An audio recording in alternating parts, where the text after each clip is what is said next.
Yes, good afternoon, everyone. Good afternoon, good afternoon. Welcome to Unacademy. Let me know, is my audio video very clear?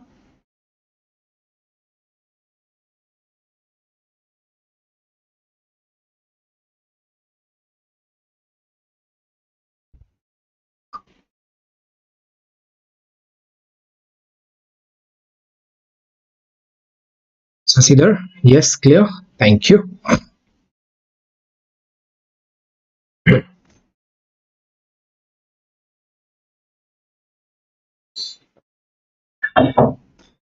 Okay, so welcome to my second session, the session number 2 for the marathon revision. First session we did yesterday, and yesterday we talked about the first chapter introduction, and second we also talked about the chapter of budgets. Thirdly, we also talked about certain tips and suggestions about how to answer case studies.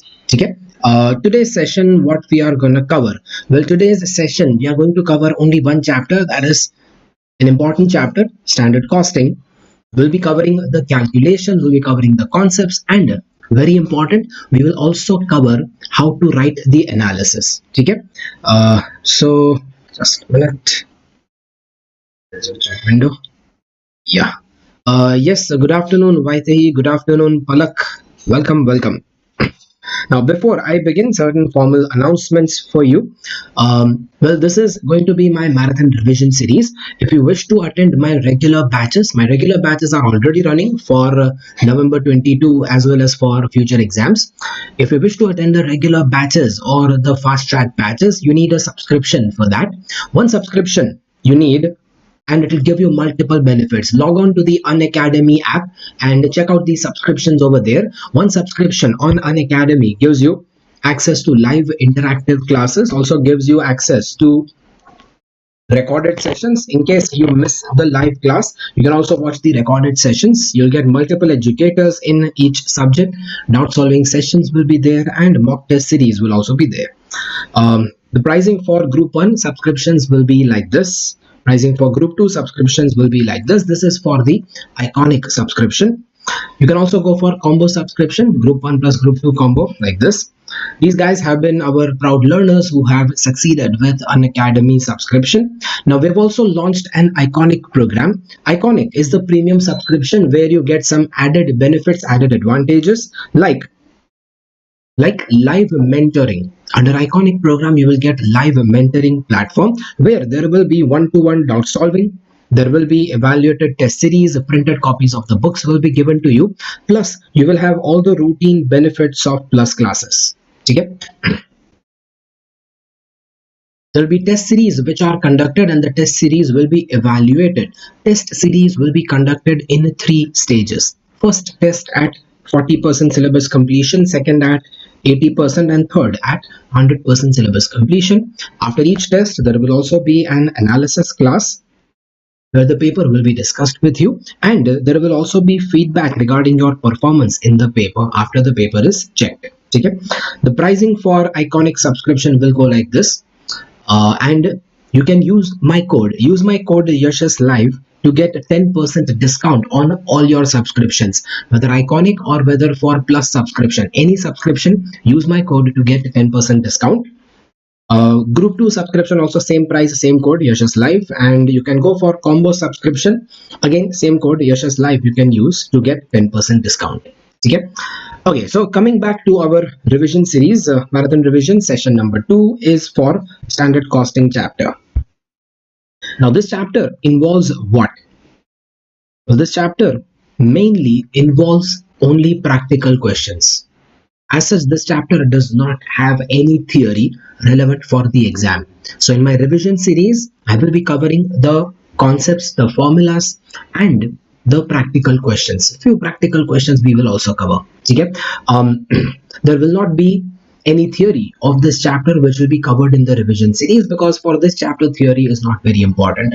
However, for every practical question answer, you are required to write what? For every practical question answer, you need to write analysis. So whenever you calculate variances, along with that you have to write some analysis, some comments, some recommendations on that analysis. That comments that recommendations, that analysis is what I will discuss in my revision series also. Okay? Okay, so my standard costing chapter is about what? You know that this chapter has been there in your syllabus since your CA intermediate level. Yeah, this chapter is about what? This chapter is a method of cost control.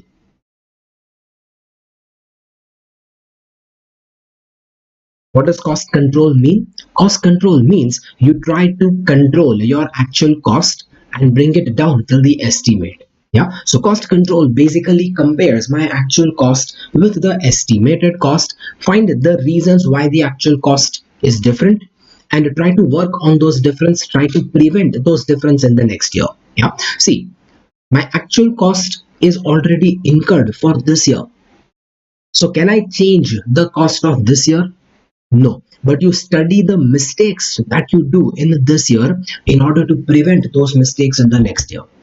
So basically, this entire chapter is for what purpose? Please understand the purpose of this chapter. The main purpose of this chapter is to identify my mistakes, to identify the mistakes that I did in this year so that I can prevent these mistakes in the next year. Yes. Now, to identify these mistakes, to analyze these mistakes, we calculate what? We calculate variances. Variances can be of different categories. The first set of variances we had learned was cost variances. Under cost variances, you believe that there are 4 components of cost: material, labor, variable overheads, and fixed overheads. So this chapter believes that there are only 4 components of cost: material, labor, variable overheads, and fixed overheads, and the cost variances will be calculating the variances in each of these components. The first set of variances there, material variances. Well, cost variances, actually all the cost variances was already there in your CA intermediate syllabus. So what you did while learning this chapter was already a revision. And here we are doing revision of the revision. Yep.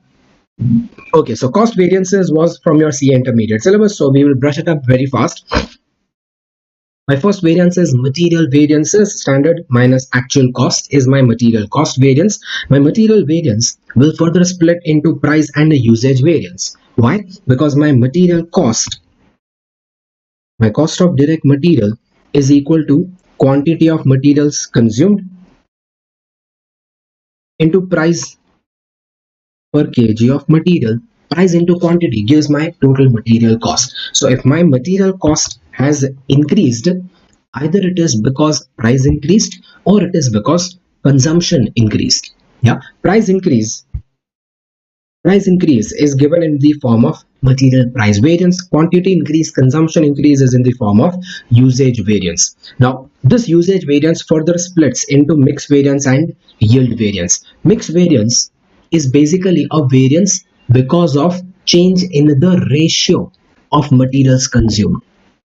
Mix variance indicates how much extra cost happened because of change in the ratio of consuming materials, while yield variance indicates how much extra cost happened because of increase in the total quantity of production. Okay? The formulas for all of them are also quite understandable. Price variance is the difference of price. You see, standard minus actual price. Usage variance is the difference of usage, standard minus actual usage. Yeah, so if I want price variance, I take the price difference multiply by actual quantity. If I want usage variance, I take the usage difference multiply by standard price.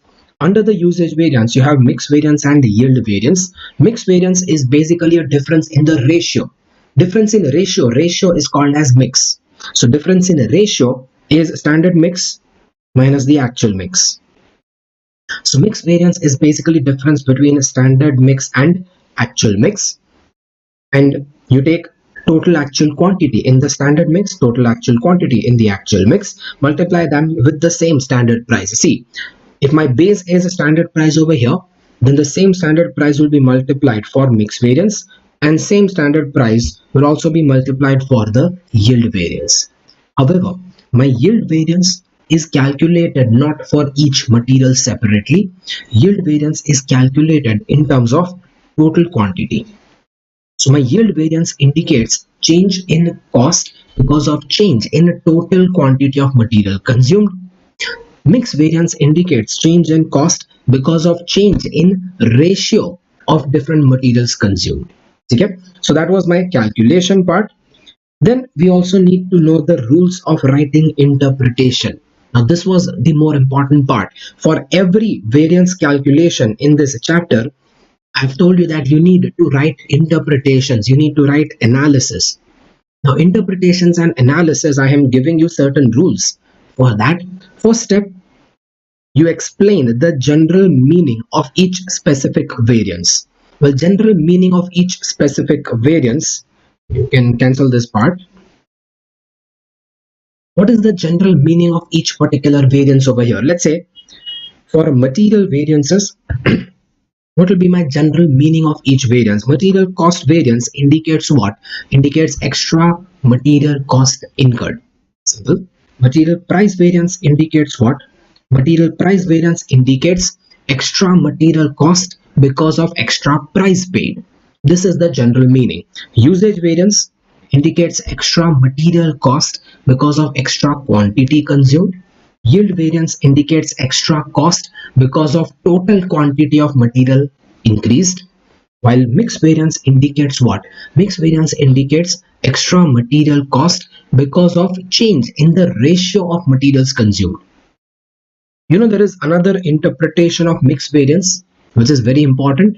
Let me see if you can tell me. If the mix variance is positive, it means what? Come on, try. I need some interaction from you. If the mix variance is positive, it means what?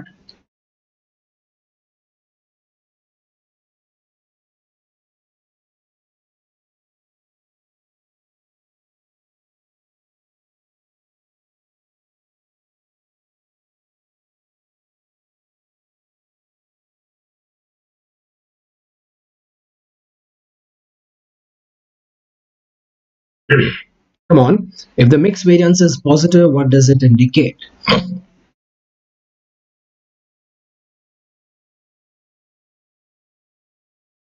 No?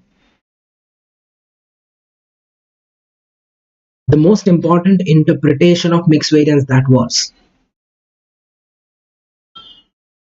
Yes, Sasidhar.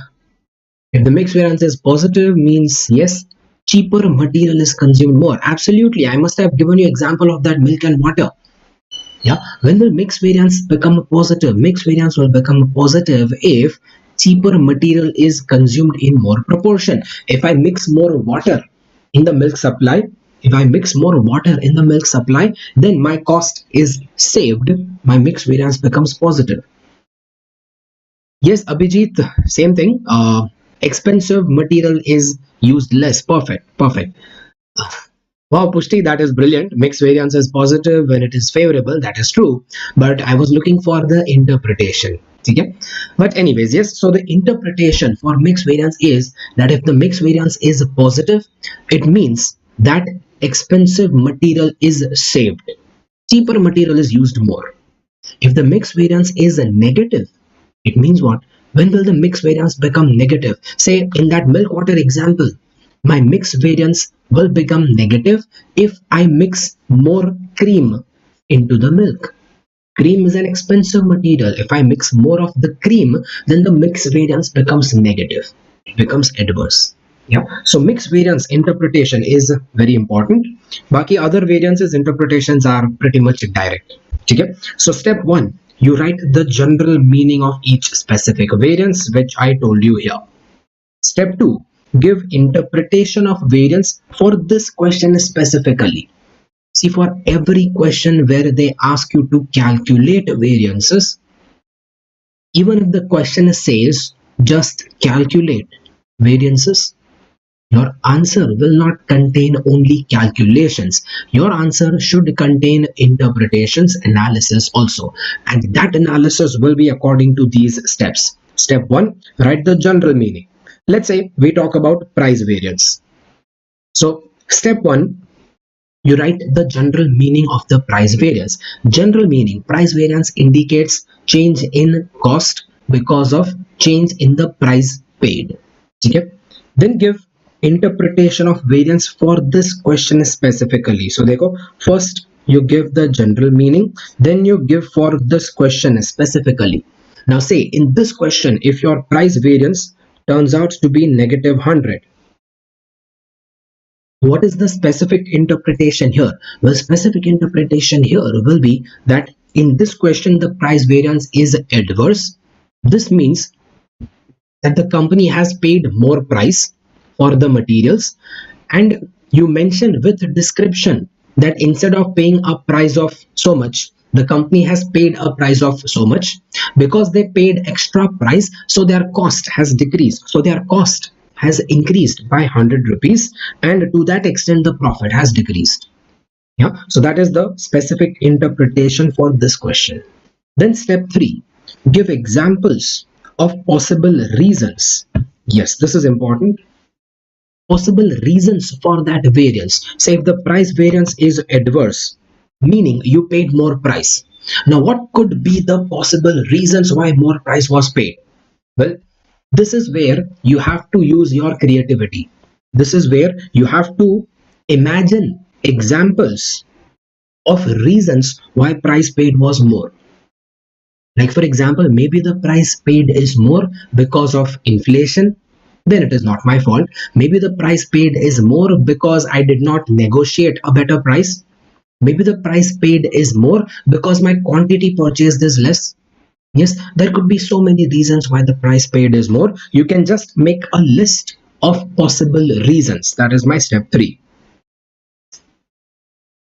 Give examples of possible reasons that why the price is more, or why the quantity is more or less. Or you may even comment that the variance might be because the standards were set very low. The standard price was estimated like wrong. If the standard itself was estimated wrong, then actual will show variances. That could also be a reason, that could also be shown as a possible reason. Okay? Example I have given that if the price variance is adverse 100, then it may be because of increase in the general price level, or because the uh, purchase manager not bargaining a good price, or maybe because standard price was wrongly set very high. Okay? Also explain a joint interpretation between two variances that may be interdependent. Joint interpretation. Like for example, as I told you, my price paid is more because quantity used was less. Yeah, it can be a reason. My usage variance is positive. I saved quantity. Usage variance is positive. It means I saved quantity. Now, when I saved quantity, I consumed less material. And because I consumed less material, I lost some bulk discount on the material. You are losing the bulk discount, so you had to pay more price. Possible? Yes, possible. That is the example. My price variance is adverse because quantity used was less. So company lost some bulk discount that it would have otherwise got. And the last step, if the mix variance and yield variance is applicable, then you also give joint interpretation of mix and yield variance. See, these 5 steps in your analysis will give you full marks in the analysis. Consider these 5 steps of analysis are very important.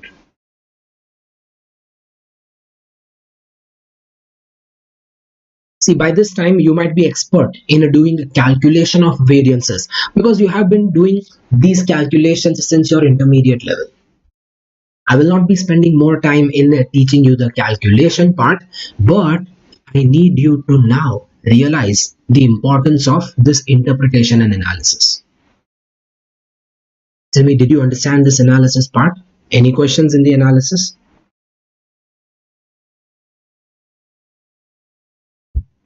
These are the general rules for writing interpretations and analysis.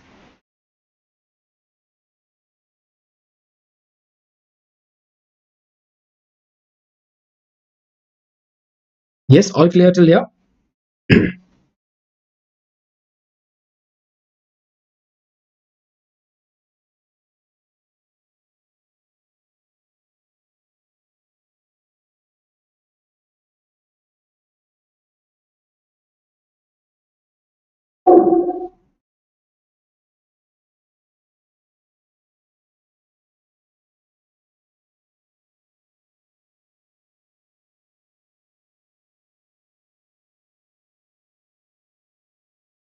Abhijit, what sort of question can we expect from this topic? Abhijit, are you asking for standard costing or are you asking for this particular variance? See, out of the chapter of standard costing, whatever is there in the chapter, anything can come in the exam. Yeah, reconciliation is actually not very common because see, Abhijit, if they ask you reconciliation question, then it will involve too much of calculations. They will rather ask a question which will involve more of analysis. It doesn't mean that reconciliation will not be asked. Yes, they might ask reconciliation, but if they ask reconciliation, then it will not be a full-fledged reconciliation where you calculate like 10-15 variances. No, they will ask you reconciliation where you need to calculate, say, hardly 5 or 6 variances, but it will require you to write the analysis for each of those variances. Okay, Vijay?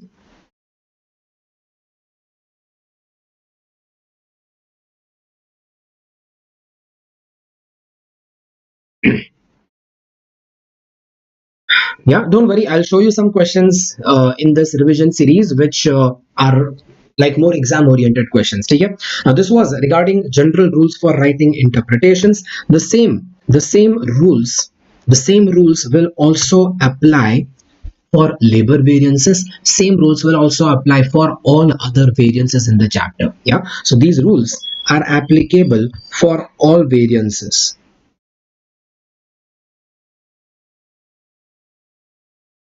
These rules are applicable for analysis of all the variances. Okay? Further, within material variances, there is one small content, one small topic about MPV on purchases. Yes, my price variance can be calculated based on purchase quantity. Generally, the price variance is calculated based on actual quantity consumed. Generally, my material price variance is equal to actual quantity into standard price minus actual price, where the actual quantity is actual quantity consumed, and the price that I take here are also the actual price.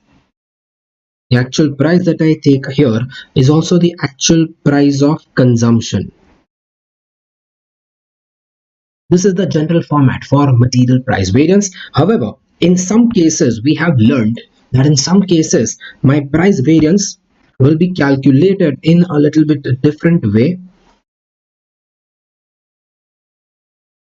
Instead of this approach, in some cases my price variance can be calculated as actual quantity purchased into standard price minus actual price of purchase. In certain cases, my purchase price will be taken and purchase quantity will be taken for the price variance. This method is called as MPV on purchases method. Now, when should you use this method? Well, I'll just give you the concept here. MPV, but MPV is calculated based on quantity purchased instead of quantity consumed if the following words are given in the question. If any of these words are given in the question, in some questions they might tell you that MPV is calculated at the time of receiving materials. At the time of receiving materials, it means that at the time when I purchase material, at the time of purchase itself, the price variance is extracted. Now, at the time of purchase, if the price variance is separated, meaning the price variance is separated on the entire purchase quantity. Okay? Or if the question specifically mentions that MPV is calculated on purchases, then that's the direct words. On purchases, if they say, then yes, you follow this method. But most likely the wordings that you will get in the exam are these. Most likely they will say that material stock is valued at standard cost. Now it was important to understand this conclusion. My material stock is valued at standard cost means what? It means that my closing stock of material contains zero variance.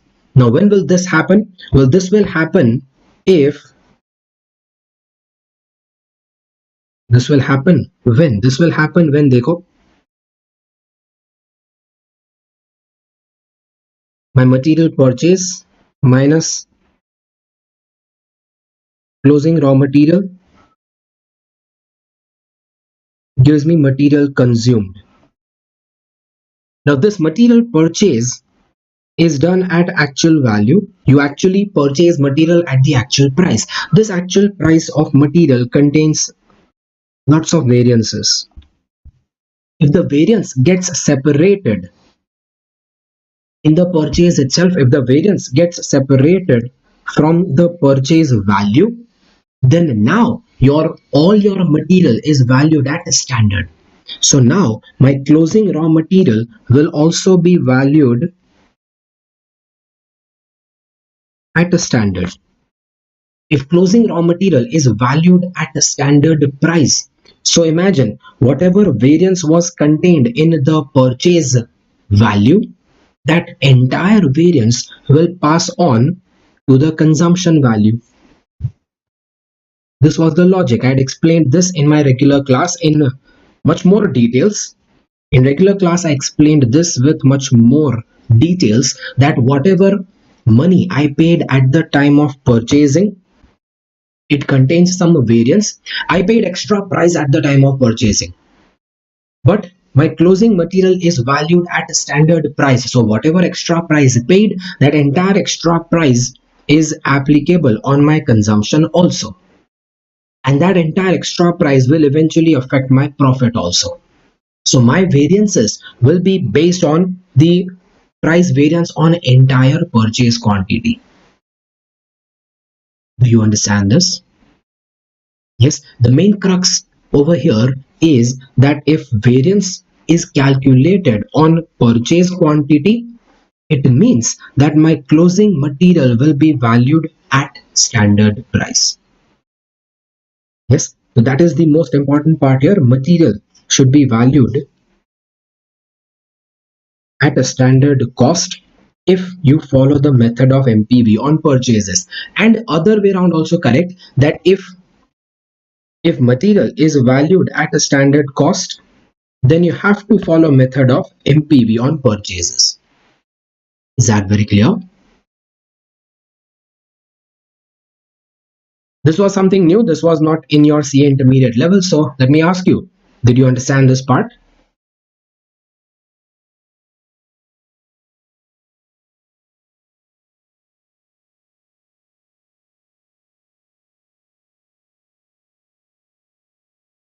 Ultimately, what you need to remember, I will suggest that what you need to remember or memorize are just these rules. If you see any such words in the question, if you find any such wordings in the question, then blindly you calculate MPV on purchase quantity only.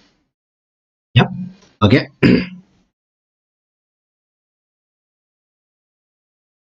So in this method, the price variance of entire actual purchase quantity is borne by the actual production units. But therefore, unused material closing stock are valued at standard cost. See, that's what I explained here. The variance contained in entire purchase quantity, that entire variance is borne by the consumed quantity. That entire variance will pass on to the consumed quantity, because closing material contains zero variance. See, this closing material goes to the next year. Closing material of this year becomes opening material of the next year. This material goes to the next year, but it is going to the next year at a standard cost. So are you passing any of the variance of this year to the next year? No. All the variance of this year will affect the consumption of this year, and eventually it will affect the profit of this year. Now that's the main reason. And that's why this method becomes a better method. Yes, material stock valued at a standard price, it is a better method, because under this method, my mistakes of this year will affect profit of this year only. You paid extra price in this year, then it should affect my profit of this year only. My extra price of this year, my variance of this year should not carry forward to the next year. That's the main crux. Yeah, so unused material which go to the next year are valued at the standard cost. Okay. Whenever raw material closing stock is valued at standard price, then the consumption cost will also be different.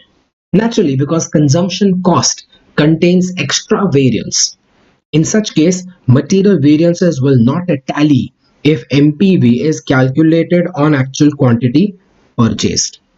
Well, in such case, what I suggest is that if you see these words in the question, then in such questions, you calculate MPV, you calculate MUV, and summation of that you call as MCV. Do not calculate MCV by this formula. You simply calculate price variance using purchase method. You calculate usage variance using your normal method. No change in the usage variance method. You add them up, will be called as material cost variance. Done? That is all about material variances. Next, for the labor variances, I'm not giving any recap because, well, frankly, labor variances, all formulas are exactly same as material variances. Yes, in case of labor variances, the formulas are the same. Price becomes rate and quantity becomes hours. Yeah.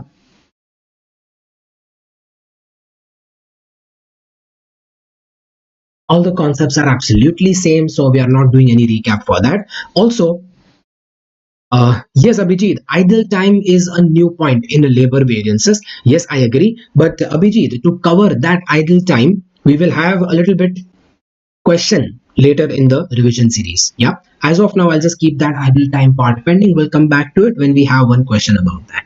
Yeah.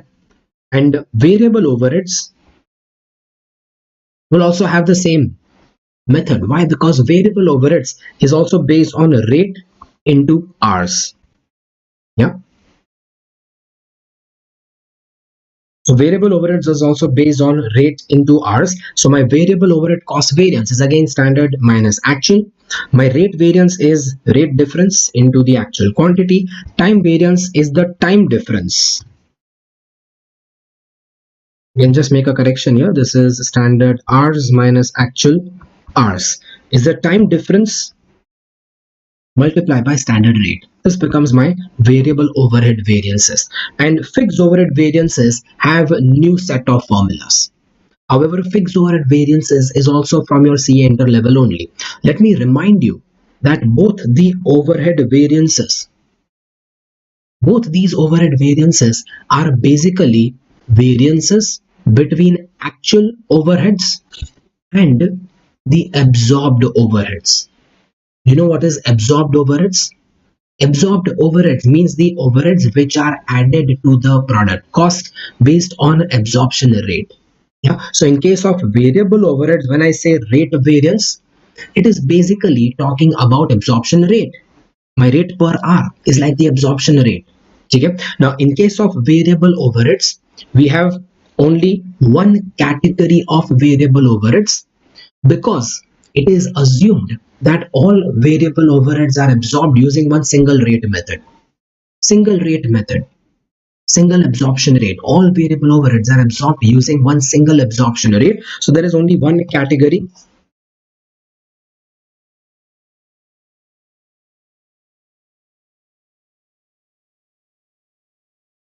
There is only one category of variable overheads because there is only one category of variable overheads. So under my variable overhead variances, we don't have mix variance and yield variance. We have only three variances over here. Now same way for fixed overhead variances, it is a variance between absorbed overheads versus actual overheads. It is not a variance between estimated overheads and actual overheads. There's a difference in that. Fixed overhead variances is a variance between absorbed overheads minus the actual overheads. Absorbed overheads is also called as recovered overheads. Recovered means these are the overheads which are recovered from the customers. So see, my total fixed overhead cost variance is the difference between what I have actually incurred and what I have recovered from my customers. It is not a difference between actual and my estimate. No, it is a difference between actual and what I recovered from my customers. That gives my fixed overhead cost variance. But within that, my first component, budget variance, is a difference between estimate and actual. So as compared to original estimate, how much extra did I pay?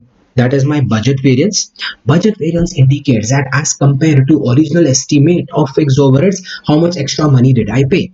And yes, that is important because in case of fixed overheads, your original estimate is important.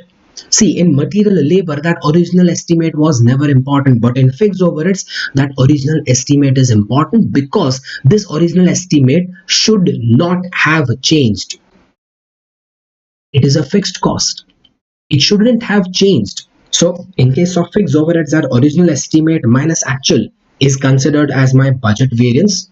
But then I also compare volume variance. Volume variance indicates what? See, this is important. Volume variance indicates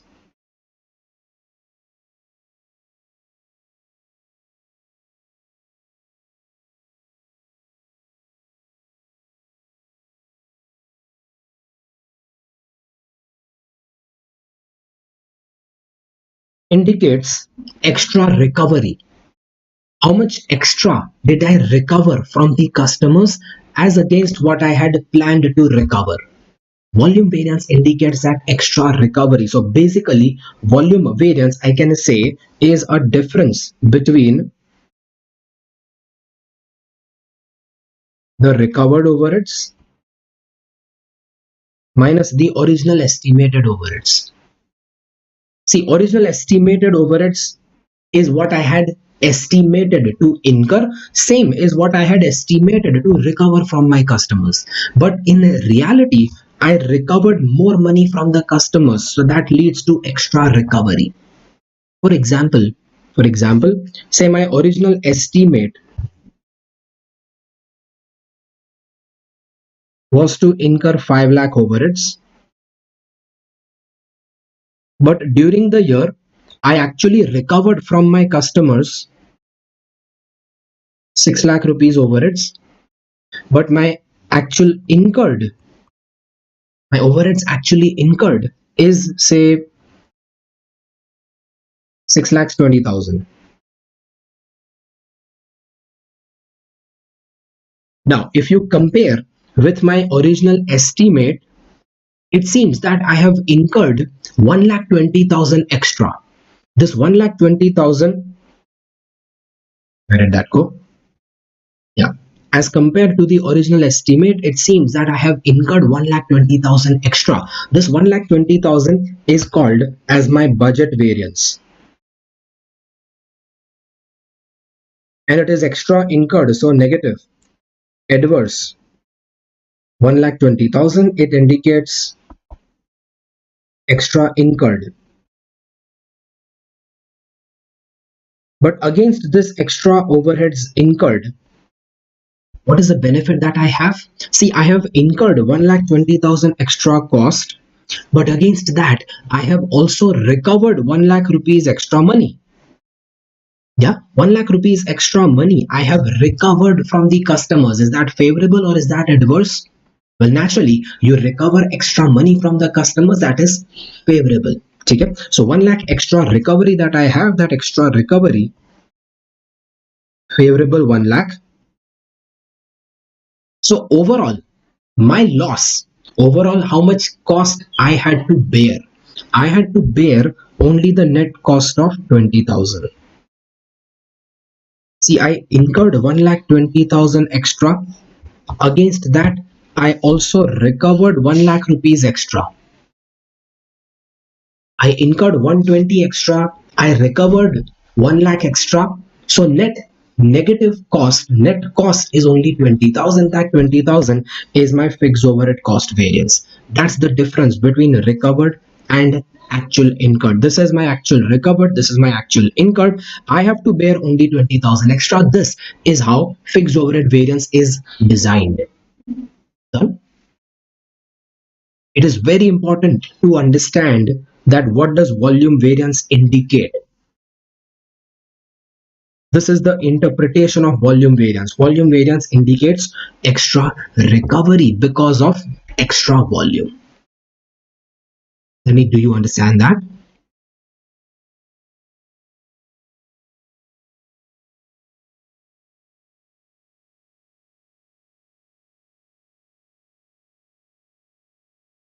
Come on, say yes.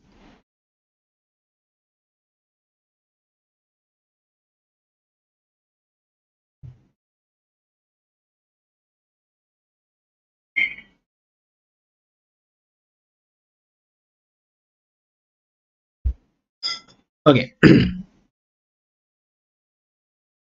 Okay, so that's my basics about fixed overhead volume variance. Now within that volume variance, we need further reasons over there. Further reasons are explaining that why does this volume variance come. See, basically, why did I recover 1 lakh extra? What is the reason that I could recover 1 lakh extra? See, I had planned to recover as per the budgeted absorption rate. I have actually recovered also based on the same rate. My actual recovery also has been based on that same rate. If the rate of recovery has remained same, then why? Then how did you recover more money? If the rate of recovery has remained the same, then how come you recovered more money? Well, you recovered more money because you have more units. More units is called as volume gain. And the three components over here are explaining that why did I gain volume. These are explaining the reasons behind the volume gain. Either my volume has increased because I was more efficient, or my volume increased because my capacity to work increased, my daily working capacity increased, or my volume increased because my number of days increased. Calendar variance indicates extra volume and extra recovery that I got because I work for extra days. See, if I work for extra days, I can produce more units. More units is called volume gain. If I work extra days, then I can produce more units, and that can give me extra recovery. Or maybe I did not work for extra days, but in the same days, I work for extra hours. See, I'm giving you interpretation of each variance. Calendar variance indicates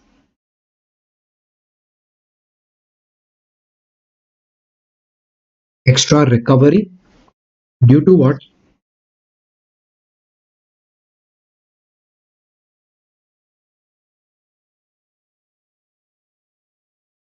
Due to extra days worked. Capacity variance indicates again extra recovery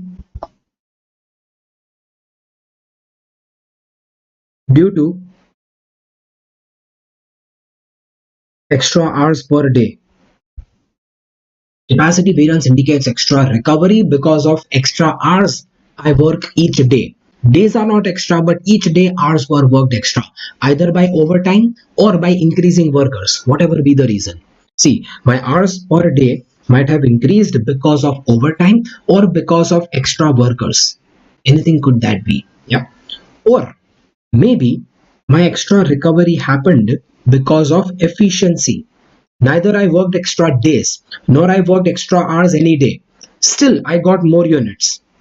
What does it mean? If I got more units without working extra time, if I got more units without working extra time, without working extra days, it means that I have become more efficient. That's called as efficiency variance.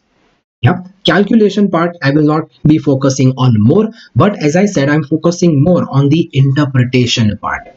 Yeah, so efficiency variance is just like the time variance here. In fact, variable overheads time variance was also called as efficiency variance. Same formula of efficiency variance in fixed overheads also, standard hours minus actual hours into standard rate per hour.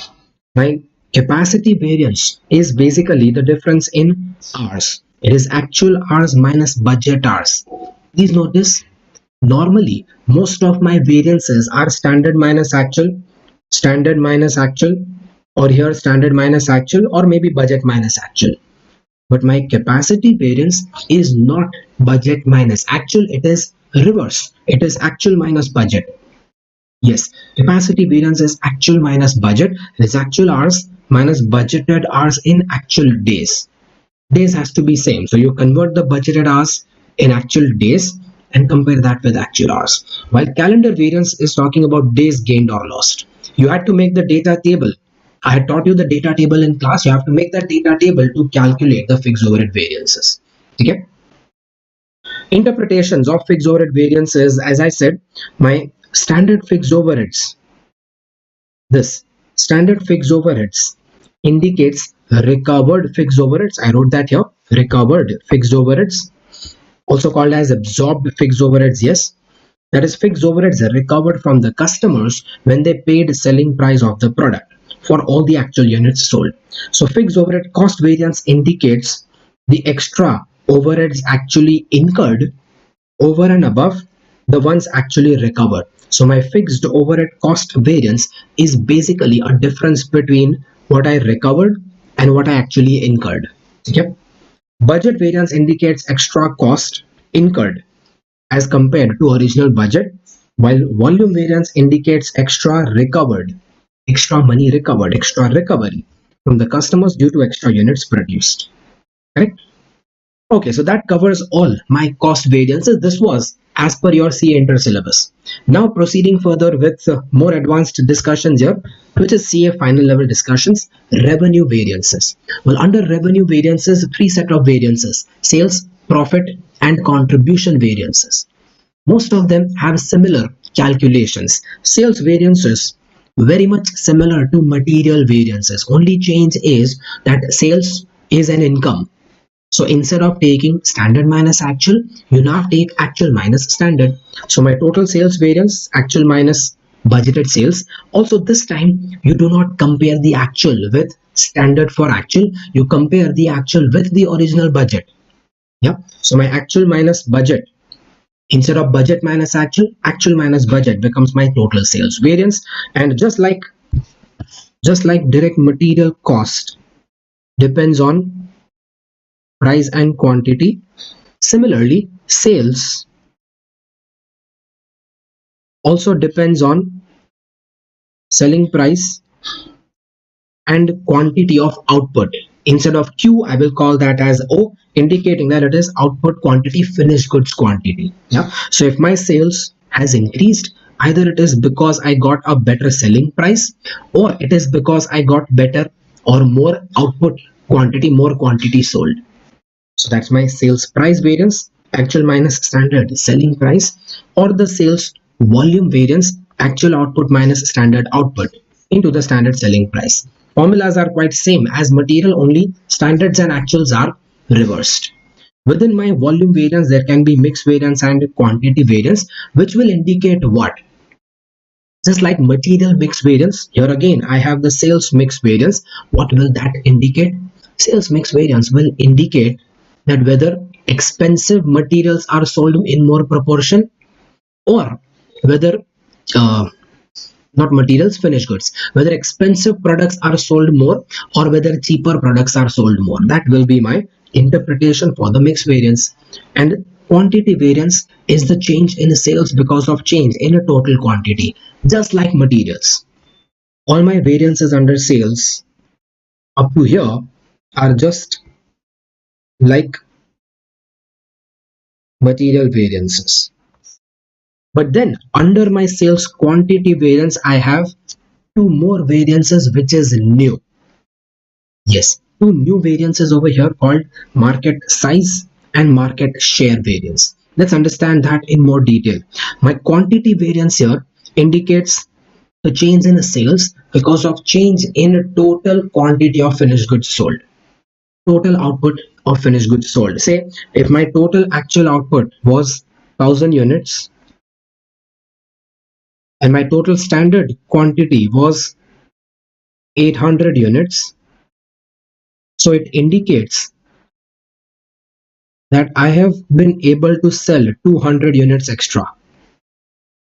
Well, if I have been able to sell 200 units extra, that seems to be my achievement. I'm happy. I will reward the sales manager. But is it necessary that 200 extra units is always the achievement of the sales manager? Maybe not. Maybe that 200 units extra happened because of not the efforts of the sales manager. It happened because of increase in the market size. It happened because overall sales in the entire industry increased. That overall industry sales increase is called as market size. Market size variance indicates that how much did the sales increase because of increase in the size of the entire industry. This market size variance is not my achievement. Market share variance is my achievement. Imagine, what if I say that my standard quantity was 800 and the industry market size has increased by 50%. If the entire market size has increased by 50%, so accordingly, my estimate of 800 should have also increased by 50%. 800 should have increased by 50%. It should have become 1200. But actual what you were able to sell is only 1000. So if I compare 800 with 1000, it seems that yes, I have sold 200 extra units. But that is not my achievement. Rather, what I have done is a loss. Yes, because see, out of 800 units which I had estimated, 400 units increase should have happened because of market size increase. Because if everyone's sales increased by 50%, then my sales should have also increased by 50%. But my sales increased. In reality, my sales increased by only 25%. This indicates that when everybody's sales has increased to 1200, my sales increased to only 1000. So in reality, I have lost 200 units due to decrease in my market share. This 400 increase is called as a change in units due to market size, and this 200 decrease is called as a change in units due to market share. This was the calculation. More important is the interpretation. See this interpretation. Market size variance indicates what? It indicates how much sales did the company lose because the entire industry sales decreased, or how much sales did the company gain because entire industry sales increased. Yes, this is not the fault of the company. This is not even achievement of the company. This is purely due to external factors. This is important. These words should come in your answer. Yes, when you write the analysis of size variance, these words should come in your answer that this is due to external factors. It is neither fault of the company nor achievement of the company. Yep. It's also an example of planning variance. It's another name given to these types of variances. There is a separate topic about planning variance later on. And market share variance indicates what? Indicates how much sales did the company lose because of decrease in its share out of the entire industry sales. It is because of decrease in my share. This is the fault of the company.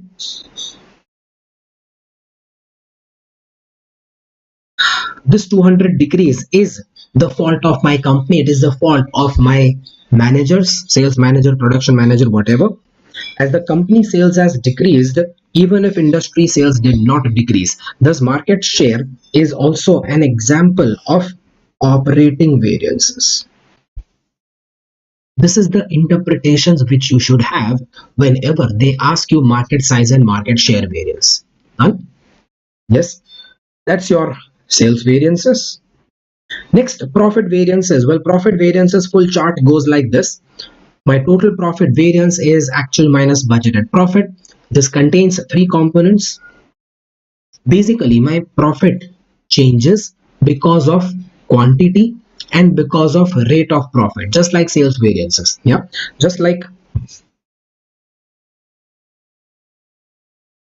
sales depends on selling price and output. Same way I can say that my profit depends on profit rate. Let's say PR indicates the profit rate into the units. Now, if my profit increased because of units, it is called as profit margin volume variance. Yes, profit margin volume variance indicates increase in profit because of increase in the units. But if my profit increased because of rate, because of profit rate, then this profit rate has further two reasons. This profit rate has further two reasons. If my profit has increased because of better rate of profit, that better rate of profit is either because of better selling price or because of savings in the cost. You separate these two reasons. So my profit rate is better either because of better selling price, called as sales price variance, or my profit rate is better because of savings in cost, called as cost variance. Sales price variance is exactly same as the sales price variance under sales variances, and my total cost variance is exactly same as all the cost variances which we learned. So see, effectively under my profit variances, there is no new variance. You can say only the PMVV is kind of new. Okay, this sales price variance comes from the sales variances chart. This cost variance comes from the all the cost variances which we learned. Only this one is the new variance, profit margin volume variance.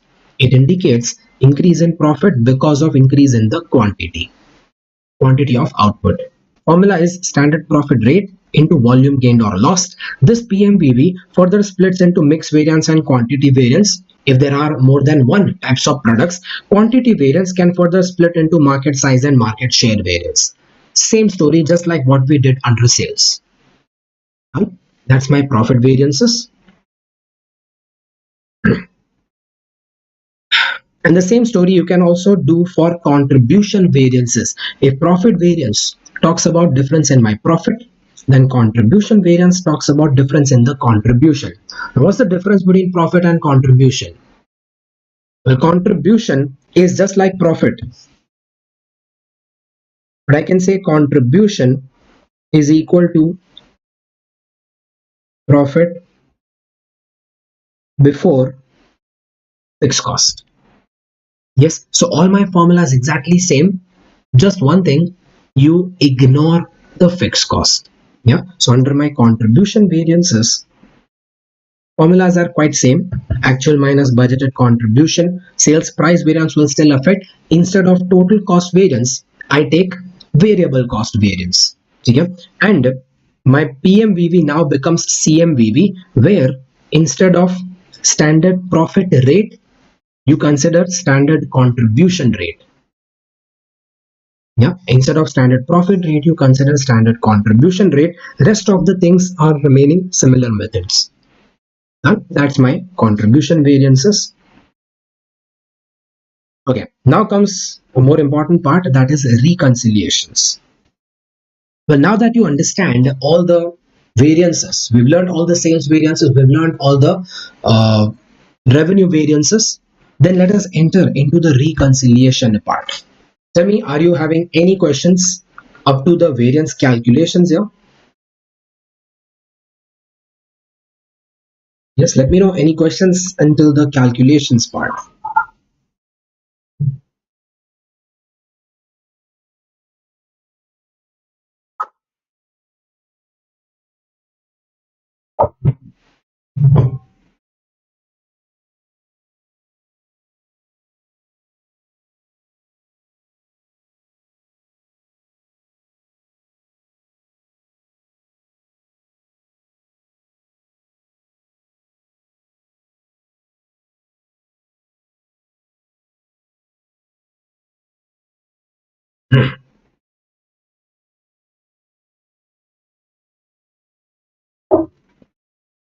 I presume all of you have I presume all of you should have completed the regular costing classes.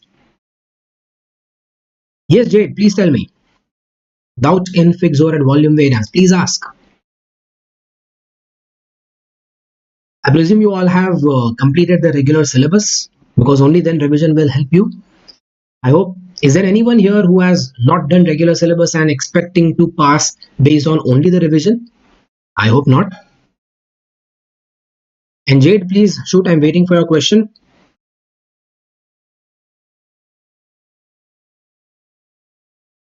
Yes, Jade. For fixed overhead variances, you have to assume that whatever you produce is sold.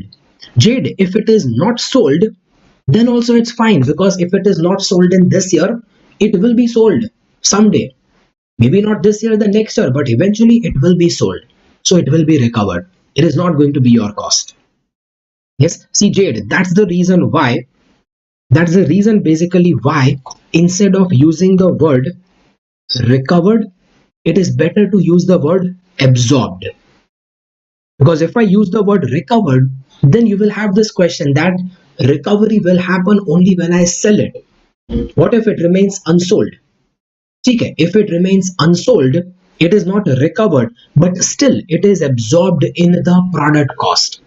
My point is that the overheads is already added to the product cost. If it is already added to the product cost, means it is recovered. Maybe recovered in this year, or maybe recovered in the next year or later on. But it will be believed to be recovered. Done, Jade?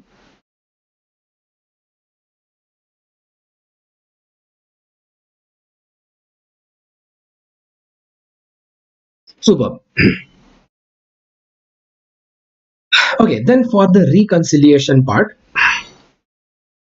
well, total different types of reconciliations can come. Cost reconciliation, very easy. Generally, they don't ask. What is more common in the exam is profit reconciliation or contribution reconciliation. They might ask you either of these reconciliation. Reconciliation is just a different way of presenting the variance answers. Instead of presenting your variances in a chart format like this, you present them in a table format like this. You start from budgeted contribution or budgeted profit, adjust all variances, you reach actual contribution or actual profit. In case of contribution or profit reconciliation, favorable variances you add, adverse variances you deduct. Naturally, because favorable will increase your profit, favorable will increase your contribution. But if it is cost reconciliation, you don't start from budgeted cost, no, you start from standard cost for actual production. And this time, favorable variances are deducted. Why? Because in case of cost, what is favorable? When is cost considered favorable? Cost is considered favorable if the cost is saved. In case of contribution, favorable means more contribution. In case of cost, favorable means savings in cost. Yes. So in case of cost, my favorable means savings in cost. So my favorable variances will be deducted here. That's the rule. Now, under profit reconciliation, there can be more types. These types are very important. Within profit reconciliation, we have different types. Profit reconciliation by absorption costing method. This is the one where all variances you will show, all variances including PMVV and fixed overhead volume variance. But there's a new type of reconciliation called profit reconciliation by marginal costing method. Now, marginal costing method you have learned in your CA inter level. I'll not recap everything there, but I'll just give you the conclusion of that. Marginal costing method is the method in which fixed overheads are not recovered from the products. Fixed overhead cost is not added to the product cost, rather it is shown separately. Now, if the fixed overheads is not added to the product cost, so there is no question of extra recovery happening. Yeah, under marginal costing method, fixed overheads is not added to the product cost. It is shown separately in my profit statement. So if it is not added to the product cost, then will extra units lead to extra recovery of fixed overheads? No. There is no extra recovery of fixed overheads when I sell extra units. In such case, if the company follows marginal costing method, then one simple change you need to do. You remove the PMVV, you remove the fixed overhead volume variance, and in place of both of them, you replace them with contribution margin volume variance. See, the logic is very simple. You know that profit plus fixed cost is equal to contribution. Similarly, profit margin volume variance plus fixed overhead volume variance will be equal to contribution margin volume variance. This indicates that when you have a volume gain, meaning you sold more units. Now, when you sold more units, then absorption costing method will say that because of more units, you get more profit and you also recover more fixed overheads. So total benefit is double. But marginal costing method says that no, what rubbish. When I sell more units, I don't get more profit and more fixed overheads. No, when I sell more units, I simply get more contribution. That's the key. Marginal costing method simply says that when I sell more units, I simply get more contribution because my units do not recover fixed overheads. Fixed overheads I have to pay out of my contribution. It is just a different way of presenting your answer. Answer still remains the same. It's just a different way of presentation. Yes, so instead of PMVV and fixed overhead volume variance, you remove both the volume variance and replace that with contribution volume variance. Extra units doesn't give extra profit. No, extra units doesn't give extra fixed overheads recovery. Extra units simply gives me extra contribution. And then you pay whatever is the fixed overheads out of that contribution. Yes, so fixed overhead volume variance is not shown, and instead of PMVV, you show CMVV. That's my marginal costing method. Do you understand this?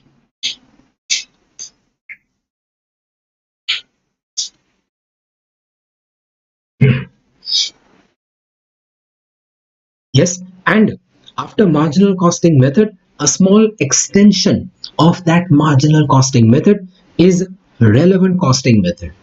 Now, relevant costing is a concept you might have done in your decision making chapter, but basically this marginal costing method can be extended to understand relevant costing method. See, marginal costing method will use CMVV. What does CMVV indicate?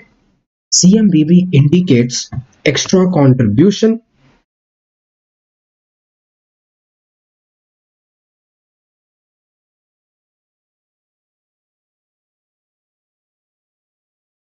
due to volume gain. But what if there is volume lost? What if there is volume lost? Well, if there is volume lost, then you will have contribution lost.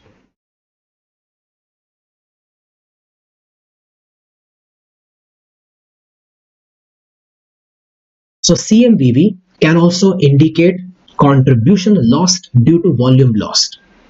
Now we dive into further reason that why this volume was lost. If volume is lost, means less units are sold. Is it always the fault of the sales manager? Is it always the fault of the sales manager that volume is lost, less units were sold? Not necessary. It might be the fault of production department also. Why? Say maybe imagine a situation. Maybe my company is under some restriction, under some constraint, under some key factor. Let's say my key factor is material quantity availability. There is limited quantity of material available. If there is limited material available and my production manager wasted that scarce material. Material is already scarce and the production manager is wasting that scarce material, then don't you think because of material wastage, because of wasting the scarce material, you were able to produce less units? And because you produced less units, so you sold less units, and that leads to volume lost. Meaning, my contribution lost is not because sales manager couldn't sell. Sales manager had enough demand, but you couldn't sell because your material was wasted. Yes, so if the contribution is lost because of material wastage, then this much lost contribution should be removed from the CMVV and it is diverted to that material quantity variance. See this, contribution lost due to key factor wastage is shifted to the quantity variance. Just make a correction, it is shifted to the quantity variance instead of CMVV. You remove it from the CMVV and shift that to the quantity variance. So if the material quantity was scarce and that material quantity is wasted, then you calculate how much contribution was lost due to material wastage, and that much contribution will be shifted to the material usage variance. So I have one question to explain that to you. See question 10. I will not be explaining the entire question. The question is there. You might have the notes and you will study the question from the notes on your own. I will just show you. I am showing this question only to show you this particular adjustment. Yeah. So the question is about a company which manufactures a single product. You are given material, labor, variable, fixed overheads, profits or selling price. You have all data you have. This is all the standard data you have. Then all the actual data for April you are given, even budgeted quantity, units and everything you are given. And you are supposed to prepare all types of reconciliations here. Let's see. This is my data table. I have the budgeted profit, actual profit, my material and labor and variable overheads cost I have written, fixed overhead costs I have written, and based on that you can calculate all the variances. I'll not be getting into the variance calculation part. Let me just show you few things in the calculation. Say my profit margin volume variance. How is that calculated? Standard profit rate 56 and volume lost 200 units gives me profit margin volume variance 11,200.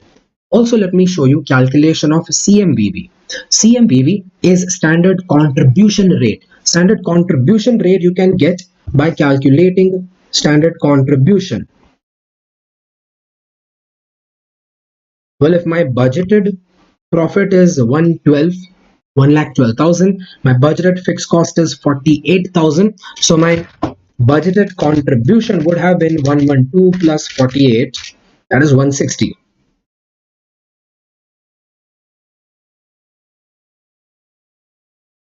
And that 160 divided by 2000 units, my standard contribution rate would have been 80. This much working extra I can show you here.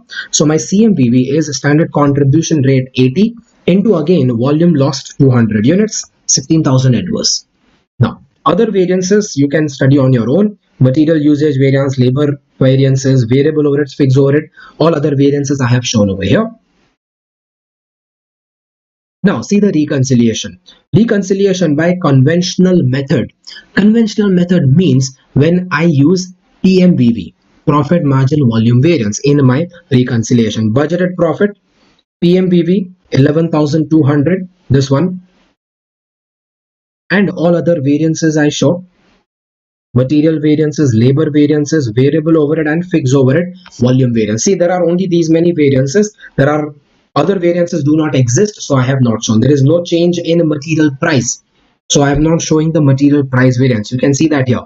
My material price has remained same, labor rate is same, variable overhead rate is same. So none of the rate variance I have shown. Okay. In case of fixed overheads also, my budget variance is 0. Budget minus actual is same. Yeah. So only the relevant variances I have shown here, that makes my answer shorter. See, this is how you might be asked reconciliation. Abhijit, if they ask you reconciliation, the question that they will give will not be the ones where you will require all the variances. No. They will cut short the question by skipping out some variances. They will cut short the question such that price are the same. So none of the price variance you need to show. Do you understand this?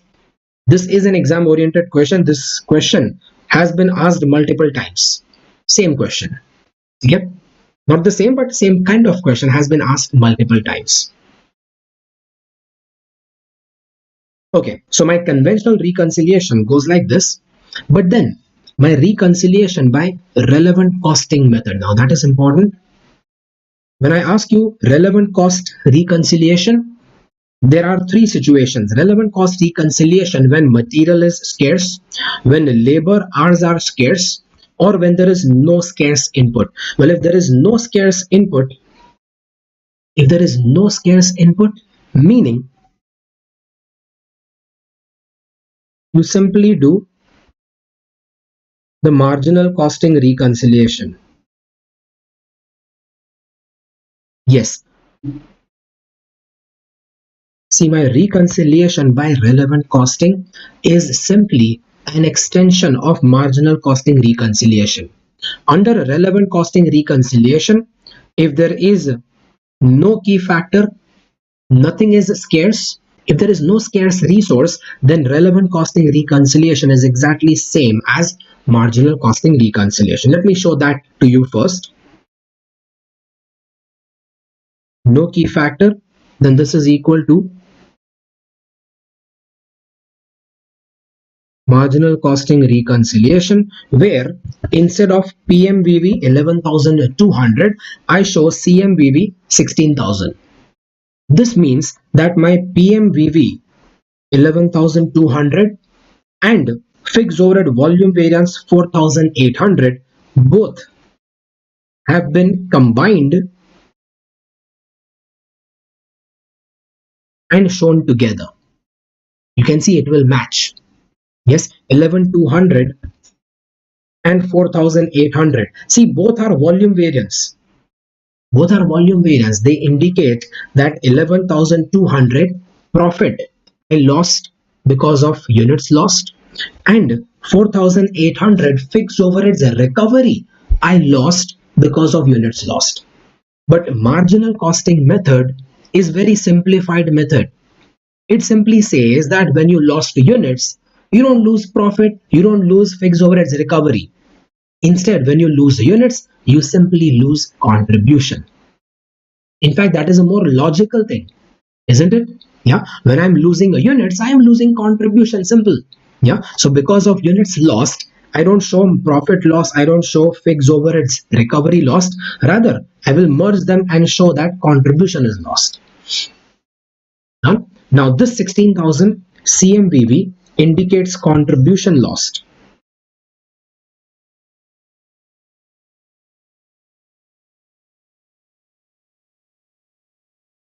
Now I'll show you for material key factor. If material is key factor, meaning there is scarcity of material, there is a shortage of material. Now see, if there was a shortage of material and you have consumed, see, there was a shortage of material and you have consumed more material. Instead of 18,000, you consumed 20,000. So see, you are already facing shortage of material and you consumed 2,000 kgs extra material. Means what? Well, because of extra material consumed, you have wasted more material, and you wasted material. Due to that, you could not produce certain units. How much material did you consume extra? 2,000 kg you consumed extra. Now ideally, one unit should require 10 kg material. Ideally, one unit should require 10 kg material. So from 2,000 kg material that you wasted, you could have produced how many units? You wasted 2000 kg material. In that 2000 kg material,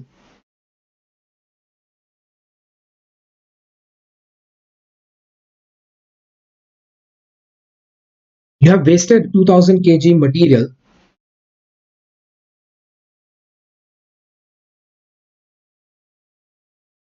In that 2000 kg material, you could have produced how many more units? One unit required 10 kg material. So in 2000 kgs, you could have produced 200 units extra. So now I can say that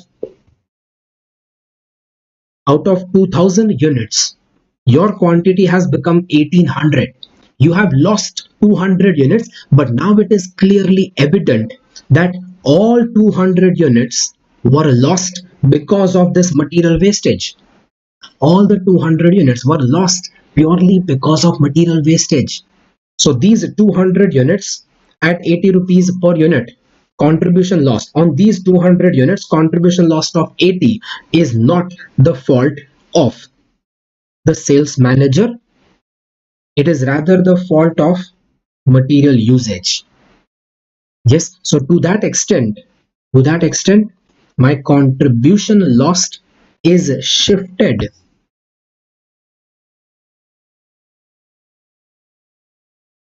to the usage variance. 16,000 adverse is removed from the CMVV and included in the material usage variance. This indicates that when I consumed extra material, it doesn't cost me only the price of material, it also cost me contribution loss. Yes, 8,000 is the extra, 8,000 is the cost of extra material, and 16,000 is the contribution lost because of material wastage. Both you will consider together and make it total 24,000. Same story you do when a labor is key factor. So now let's see that also. If labor was in a shortage, and yes, you have consumed extra labor. How much extra labor did I consume?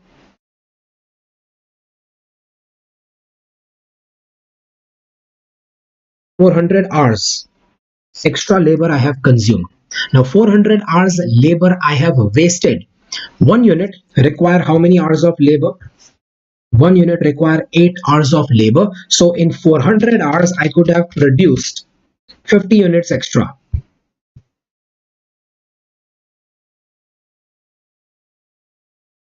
In that 400 hours I could have produced 50 extra units. I lost that 50 units because of labor wastage. I lost 50 units because of labor wastage. So to the extent of that 50 units, my contribution lost will be shifted. For these 50 units, how much contribution did I lose? 80 rupees. So 50 into 80, 4,000 rupees is my contribution that I lost because of labor hours wasted. And that is why now out of this 16,000, out of 16,000 total contribution lost, I will shift 4,000 adverse. I remove 4,000 from this 16 and shift that to the labor time variance, because this 4,000 is contribution lost because of labor time which is wasted. See, the overall answer still remains the same, but this will be a more realistic presentation. Yes, so from 16,000 I remove 4,000, what remains is 12,000, and in 3,200 adverse I include 4,000 adverse, it becomes 7,200 adverse. Now, this covers all sorts of reconciliation.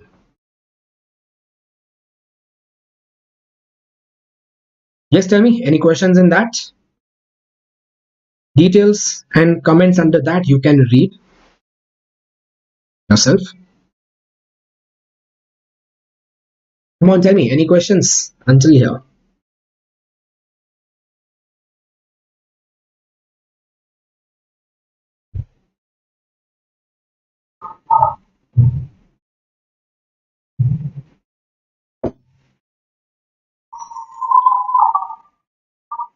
Yes, please. Any questions?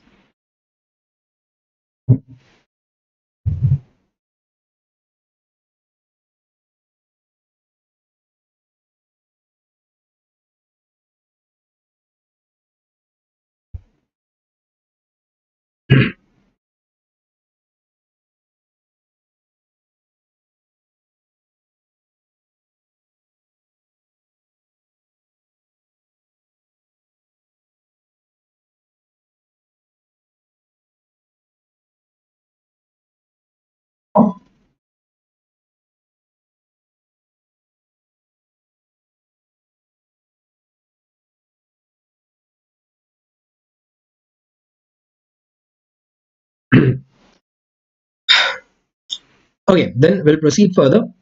Next is about WIP in standard costing. Well, if WIP, work in progress, is given, then how will your question get affected? Well, I'll just give you a summary over here. WIP means the units which remain incomplete at the end of the year. Generally, cost variances are calculated based on standard cost for actual production. Yes, in case of cost variances, you consider the standard cost of actual production. But some of the current year actual costs are also incurred on WIP units. Hence, the cost variances will now be based on standard cost for equivalent actual production. When I compare my actual cost with the standard, my actual cost has been incurred even on incomplete units. So my standard cost should also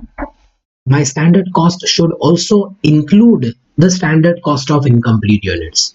That's the logic. Yeah. So my standard will be calculated not for actual production. Standard will be calculated for equivalent actual production of the current year. Yep. And the equivalent production may be different for material and labor, naturally based on the percentage completion given. The crux is that you need to identify equivalent units of the current year. Yes, the main crux is that you need to identify equivalent units of the current year and you calculate standard for these units. Okay? I'm giving you a format to identify that, and the format is quite similar to the format of equivalent units which you had done in your CA inter-level process costing chapter. See the format. You start from completed units, whatever units are completed during the year, plus you add the incomplete units. Yeah, because if current year cost is incurred, then in the current year, I must have incurred cost on completed units. I have also incurred at least some cost on my incomplete units.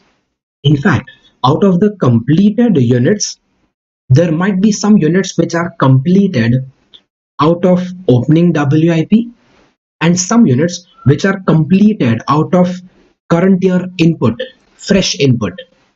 You need to split them separately here. Out of all my completed units, some units were completed out of opening.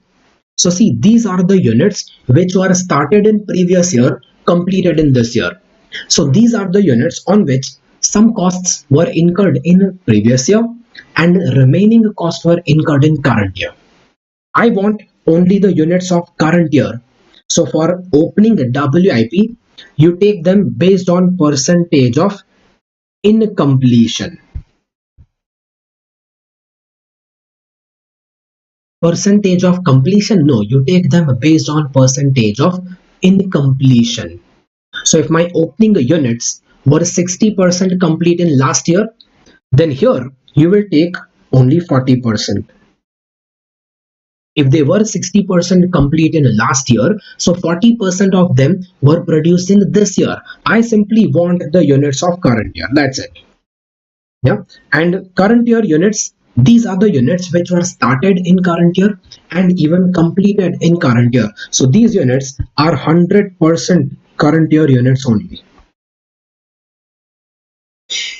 And my closing WIP will be taken based on percentage of completion. If the question says that my closing stock is 70% completed, then take only 70% units. Because out of closing WIP, current year cost is incurred on only 70% of the units. In short, this is the same format that you had done in FIFO method of process costing, interlevel. Yeah, that's the same format here. Sometimes in WIP questions, they might also ask you valuation of WIP. Yes, they might also ask you valuation of WIP. Valuation can be asked by three different methods. Either they will ask you valuation at a standard cost, or they ask you valuation at actual cost. If they ask you valuation at a standard cost, then you simply use the standard rates and do the valuation. Or they might ask you valuation at actual cost. Well, if they ask you valuation at actual cost, then you have to choose FIFO method or weighted average method. Yeah, if they ask you FIFO method, then your valuation will be done at the rate of current year.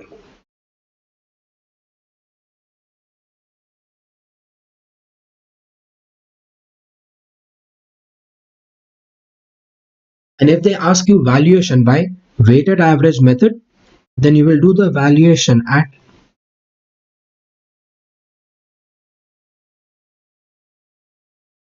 actual cost of mixture. I hope you know what does that mixture mean. Mixture means mixture of opening plus current year. Yes, so if I need the rate of current year, then my rate of current year is current year cost divided by current year equivalent units. And if I need the rate of mixture, then that is opening plus current year cost divided by opening plus current year equivalent units.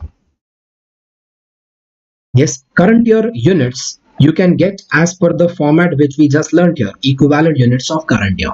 But for weighted average method, they might require opening plus current year equivalent units, and opening plus current year equivalent units, there's a different format over here. Equivalent units of opening plus current year. This is the one which is used for weighted average method valuation, and that format is pretty simple. In that format, my completed units is not split into two categories. No, all completed units will be taken 100%. All the completed units will be taken 100% for material, labor, overheads everywhere. And my WIP units will be taken based on the percentage completion given. Done? Yes. And for both these formats, I told you, you need completed units. There can be different approach to calculate that completed units. We have done two kinds of questions in class, if you remember. In some question, completed units are identified starting from the input. Or in some question, completed units might be identified starting from the sold units, reverse working. If you are given input units, then add opening WIP less closing WIP will give you completed units. If you are given sold units, then add closing finished goods and less opening finished goods will give you completed units, reverse calculation. But the crux is that you have to reach completed units first, and then you apply the formats which I give you here. Done? That's my WIP in standard costing. And I have one question for that for you to practice.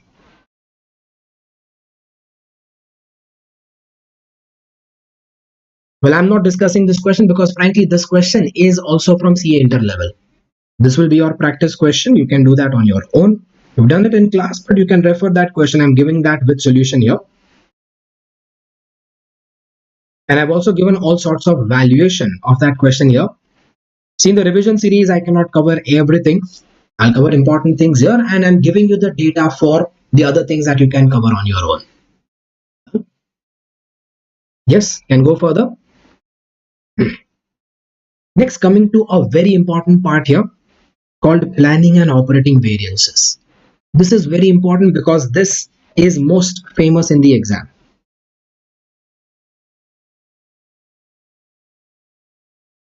You can mark this as very, very important. In fact, I even predict this for the May 22 exam. because this is an important topic and it has not been asked since last couple of exams, I think. So in this exam, I predict you might get a question out of planning and operating variance under variances chapter. So mark that as important. Let's see. What does planning and operating variance mean? This is calculated only when there is any revision in the standard. The revision in standard means what? Revision in standard means change in the standard, but which is not controllable. Change in the standard, but it is not my fault. It is due to external factors. Say for example, material price. Example, I paid more price. But I paid more price. However, I paid more price which is not my fault. Say I was supposed to pay standard price. Say for example, I was supposed to pay standard price of 10 rupees. I have actually paid actual price of 15 rupees. So you might say that I have paid 5 rupees extra price. But what if I tell you that during this year, the market price of this particular material itself has become 14 per unit? So will you blame the entire 5 rupees extra price as my fault? No. Out of 5 rupees extra price paid, it is not entirely my fault. Out of 5 rupees extra price paid, you can clearly see that 4 rupees extra price was paid because of inflation. Is inflation my fault? No. 4 rupees extra price was paid because the entire market price has increased by 4 rupees. Well, increase in market price, is that my fault? Is that the fault of the purchase manager? No, that is external factor. This is called as planning variance. Either this is fault of the external factors or it is the fault of the top management because they did not estimate the market price correctly. You see the point here? It is the fault of the top management because they did not estimate the price correctly. Market price has become 14, but the top management has estimated price of 10. That is the mistake in the estimation. That is the mistake in the planning. It's called as planning variance. And remaining 1 rupee extra paid is my fault. That is the fault of the purchase manager. That is the fault of the routine operations of the company, day-to-day operations. See, the main reason why it is called planning and operating variance. Operating variance are because of day-to-day operations of the company. Planning variance is because of the top management or because of external factors. Okay. So it is calculated when there is any revision in the standard, that is a change in the standard which is not controllable, that is increase in the market price or increase in quantity consumed because of not my fault. Maybe quantity consumed increased because of change in technology. Maybe quantity consumed decreased because of new technology. That is not my fault. That is not my achievement. That is external factors not controllable. That's called as planning variance. In such case, we need to separate variance which is not due to the fault of company, rather it is due to external factors, thus it is not controllable. Such variances are called as planning variance. So this variance is called as planning variance. It is due to external factors. For example, market size variance was an example of this. Secondly, the balance variance now left. Balance variance now left is this difference. This 1 rupee variance left is called as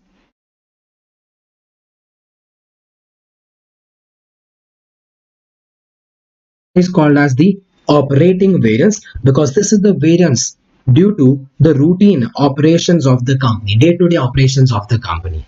So this is the meaning. Now for calculation purpose, you can see the logic over here.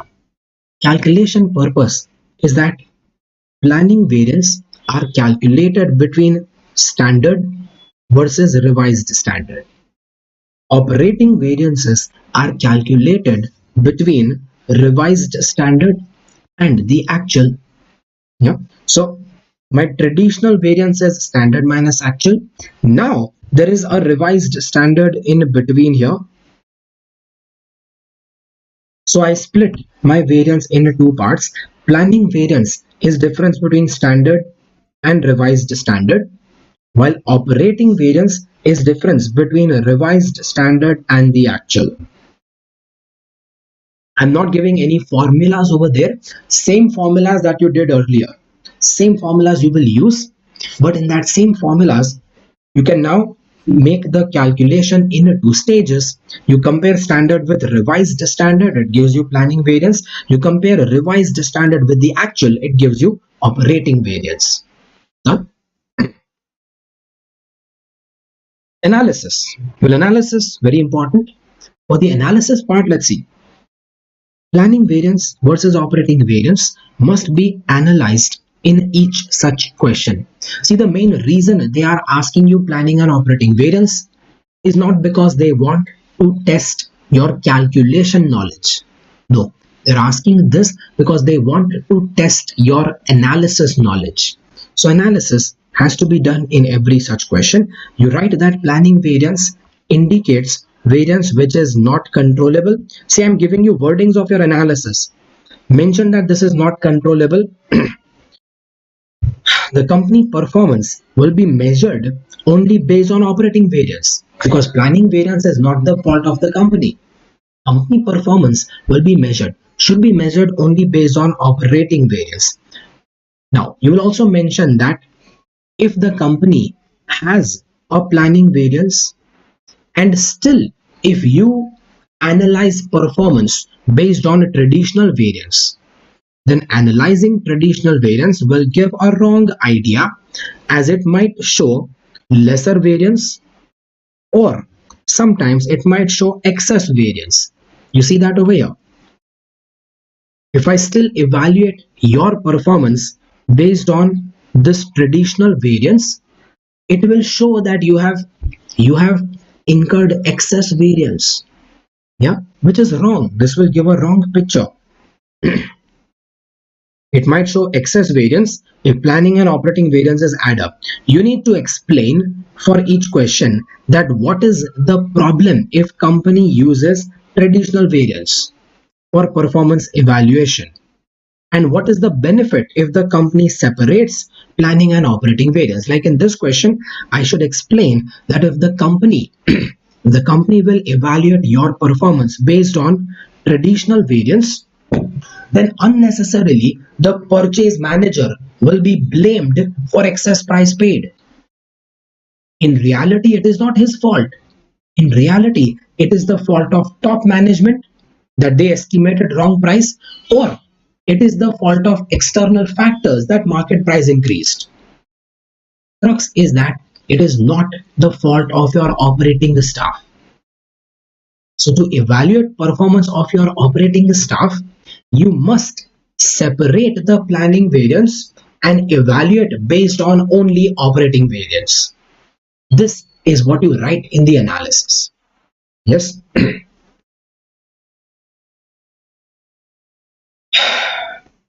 Generally, planning variances are always uncontrollable. However, in some cases, in one question we had learned in class that planning variance might be further classified as controllable and uncontrollable. This happens if any change in market price was controllable by management decisions. See, my planning variance sometimes might be controllable, but still it is not controllable by the operating staff. It was controllable by the top management. So still you have to separate it from the operating variance. You separate planning variance and operating variance, and within the planning variance you can show controllable, uncontrollable. How much of the planning variance was possible to avoid by the top management? See, this 4 rupees is the planning variance, but we had done one question in class where I told you that 4 rupees is the extra price because because the top management chose to use material A. If the top management had decided to use material B, then the extra price would have been, say, only 3 rupees. Yeah, material A has been chosen by the top management, so company incurred extra price of 4. If they had chosen material B, then extra price would have been only 3.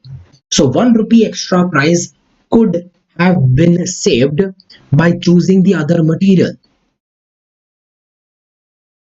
Whose job was it to choose that other material? Operating staff or top management? Top management. This makes my planning variance controllable, uncontrollable. Yes, we had done exactly same question in our class, if you remember. And chalo, one question we can still cover here. That is a question regarding planning and operating variance. Along with that, I also cover a topic called as variance calculation by activity based costing. See, these topics are the more famous ones for the exam. So I have one question for that over here, question 12. Again, in this question, I will not read the entire question word by word. Instead, I'll just give you a crux, a summary of the question. The question contains two parts. Planning and operating variance is one part, and variances by activity based costing is another part. First, let me give you the details, or let me show you calculations of planning and operating variance. Yeah.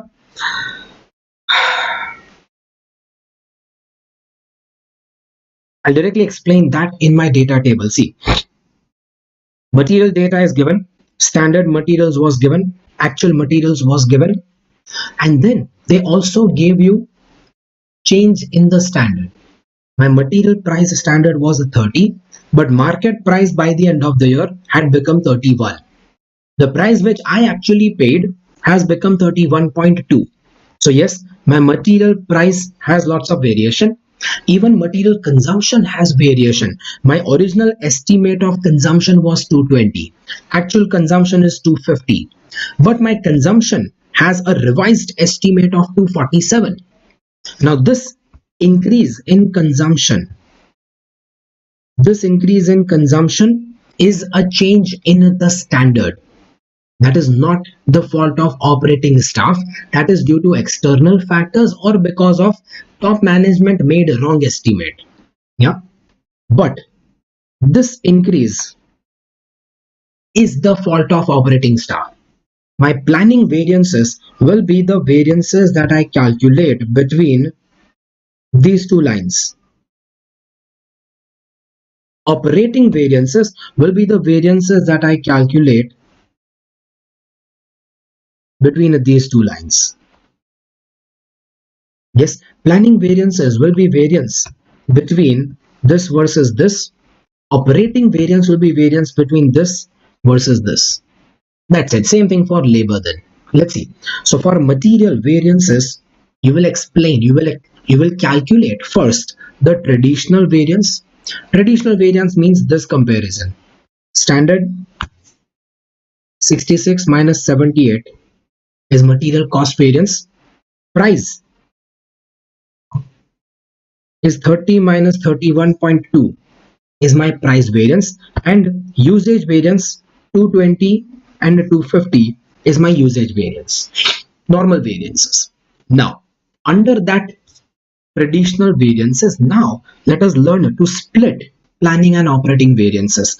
Planning variance, as I said, is between original standard and the revised standard.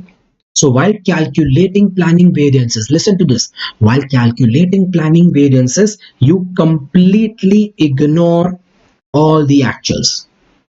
So while calculating planning variances, you compare this and this. So cost I compare 66 and 76 is my planning MCV. Then planning MPV is 30 and 31 multiplied by standard. Standard over here is, multiplied by actual quantity. Actual quantity here is considered like this. So see, when I calculate planning variances, then you believe actual is replaced with revised standard. That's the key. See, I'm not giving you formulas for planning variances? I'm just giving you a simple method over there. Method is pretty simple. You replace actual with revised standard. Yes, so my actual quantity will now become revised standard quantity 247,500. This 247,500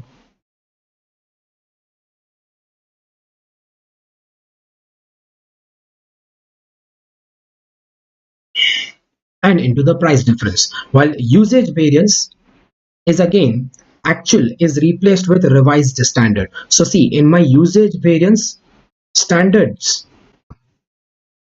will remain the same, but my actual will be replaced with revised standard. So my usage variance is the difference between these two usages multiplied by standard price of 30. Usage difference multiplied by standard price 30. This becomes my planning variances under material. Same way, operating variances. Well, for operating variances, what's the change? See, my traditional variance was this. Under operating variances, actual will remain actual, but my standard will be now replaced with revised standard. So operating variance are the variance as compared to the revised standard. That's it. So my instead of this standard, I will consider the revised standard versus the actual. Then my calculation part still remains the same way. Formulas are same, just replace the standard with the revised standard. So revised standard minus actual is my MCV. For MPV, my actual will remain the same, but standard will become revised standard. Again, for MUV, my actual will remain the same, but the standard will become the revised standard. Yes, that gives my variances over here, operating variances. Same story you do for labor variances. That's my planning and operating variances. Tell me, any questions there? Come on, any questions?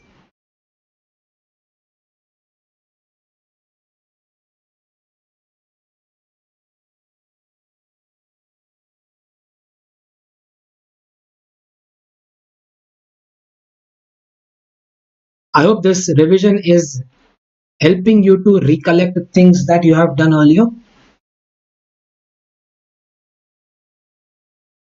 The purpose is to recollect things that you've done.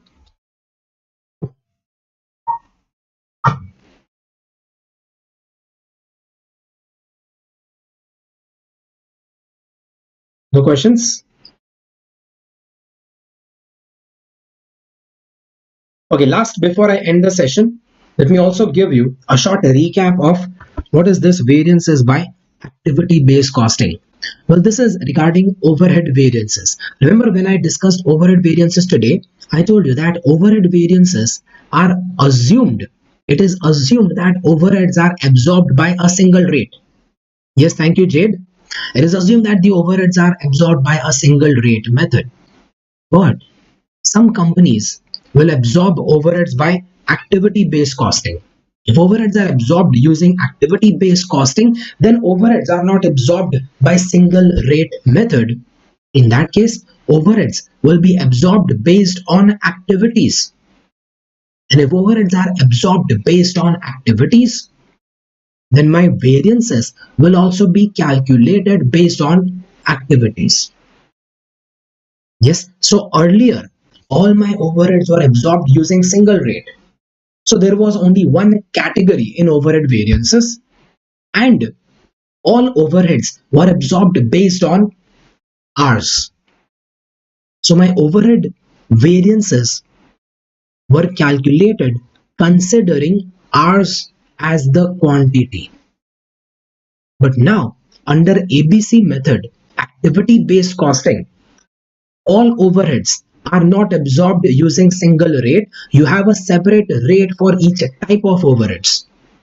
If there is a separate rate for each type of overheads, so in your calculations there will be more than one types of overheads, and for each type of overheads the quantity is not measured in terms of hours. For each type of overheads, quantity is measured in terms of cost driver.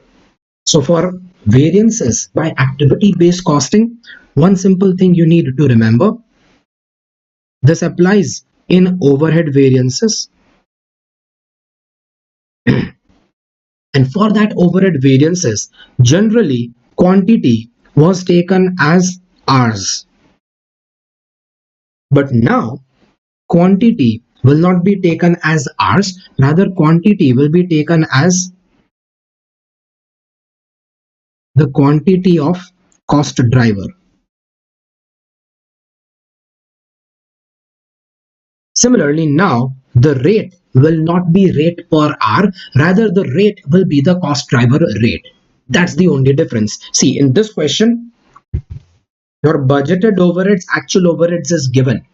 But if the variances are to be calculated by ABC, then this budgeted overheads should be split among different activities.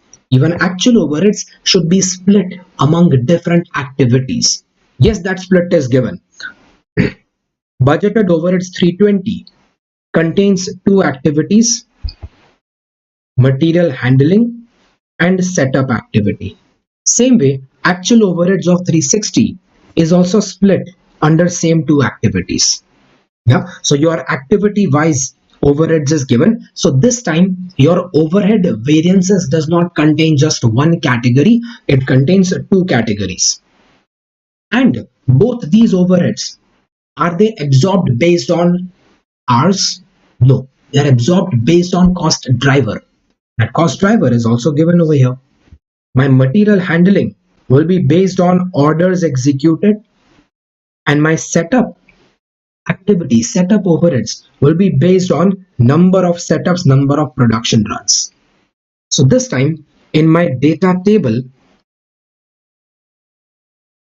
instead of showing only one type of overhead, you showed two types of overheads. Acha, also remember, under ABC method, you will do the calculations as if you are calculating variable overhead variances. Yes, because now it is assumed that my overheads vary according to the cost driver. If the overheads are varying according to the cost driver, then you make the calculations as if it is variable overhead variances. Yep. So standard as given, standard for actual and actual. Standard given is for 1 lakh units, actual is for 1,10,000 units. So my budgeted overheads given 96 and 224. I put over here budgeted cost driver. Material handling was based on number of orders. So 8,000 orders I put over here, and 2,000 setups I put over here.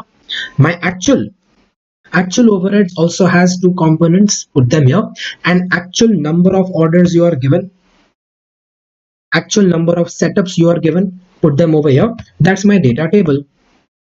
That's it. If you understand the data table, then variance calculations is just like variable overhead variances.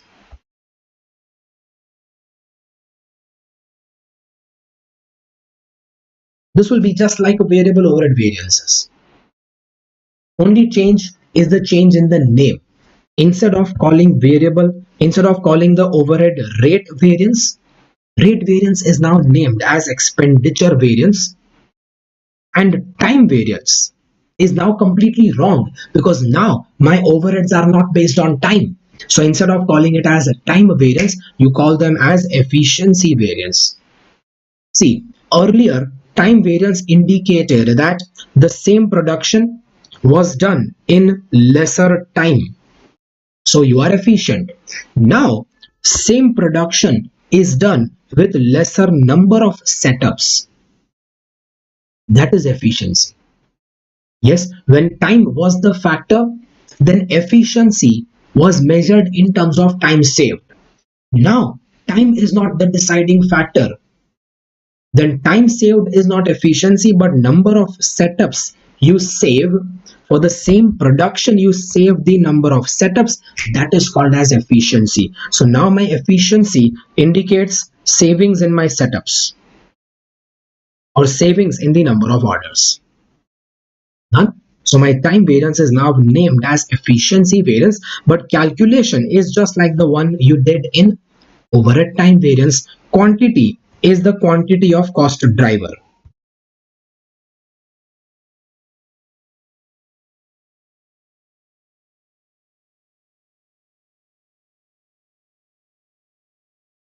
See the calculations there, and rate over here is the cost driver rate.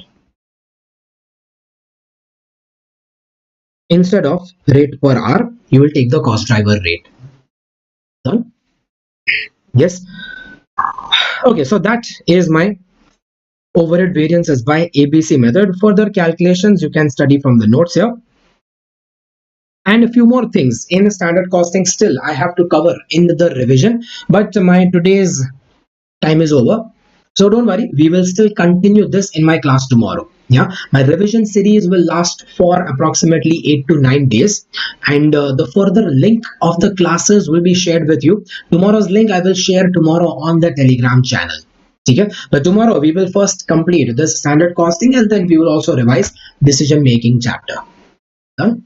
Yes, so that's all for today. Thank you very much. See you tomorrow. Bye bye. Good night, good evening, and good night.